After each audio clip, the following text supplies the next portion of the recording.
Hi, I'm being joined by a Member of Parliament from New Zealand, Rachel Brooking. Thank you very much for speaking to us on NewsX. Well, thank you for having me. I'm excited that you're here.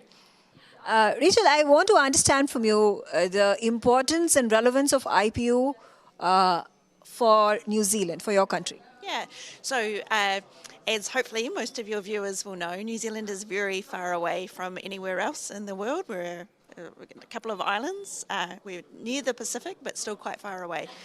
So it's really important for New Zealand that there are good multilateral organisations and that there is good international law and agreements that are followed. So it's very important for us to participate in these types of organisations.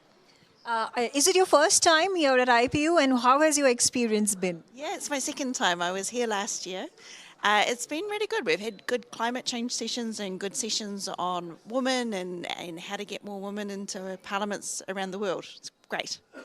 Fantastic. Also, what do you make of the theme of this year's IPU of protecting human rights and parliamentarians working towards a constructive, united action towards safeguarding human rights? Yes, well, human rights are very important, and so I'm very supportive of any conversations about this. And then there's also the theme of the emergency management response. And New Zealand is one of the places with the most perils in the world, is how insurers like to talk about it. So we have earthquakes, and we have floods, and all sorts of other things. So that's a good focus as well. Talking about artificial intelligence, how has the government of New Zealand absorbed and started using, or at least started building policy and regulatory measures surrounding artificial intelligence?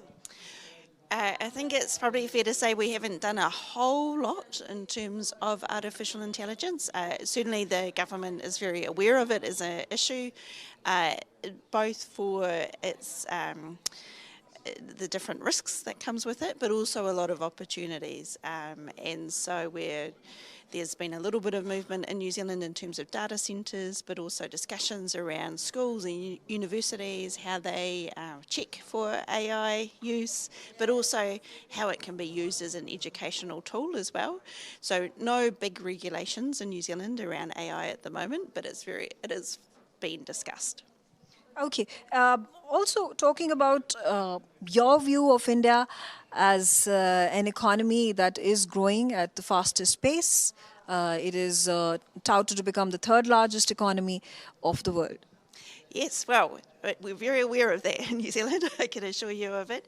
And all political parties, so I'm in an opposition party, we very much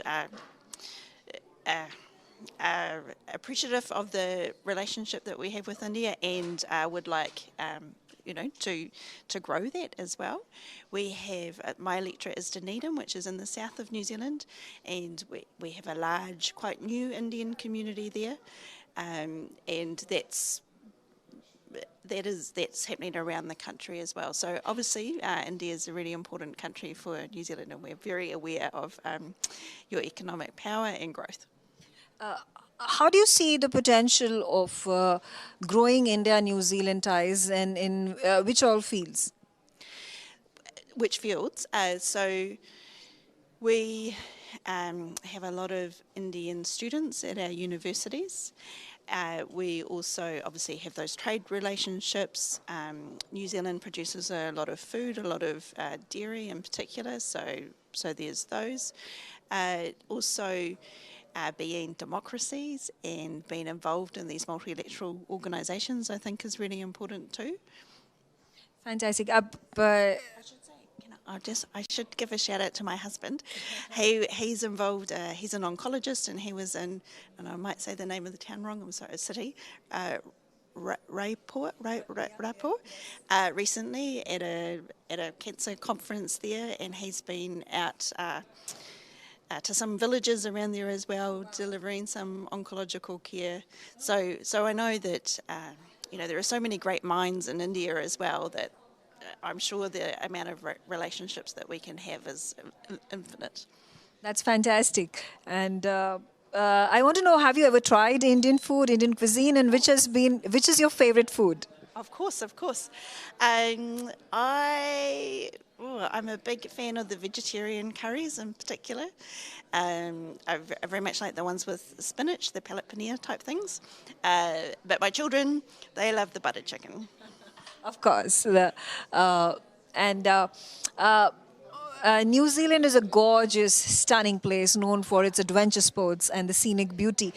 Which is that one special place that you would recommend to people across the globe if they come and visit New Zealand? I would recommend Fiordland, which is quite near Queenstown. Queenstown is obviously very beautiful with these big mountains and lakes, and similar, I guess, to some of Switzerland where we are now. But Fiordland is a lot of forests and fjords, and it's just an incredibly beautiful place to be. Rachel, thank you very much for speaking to us on NewsX here in Geneva. My great pleasure. Thank you for having me.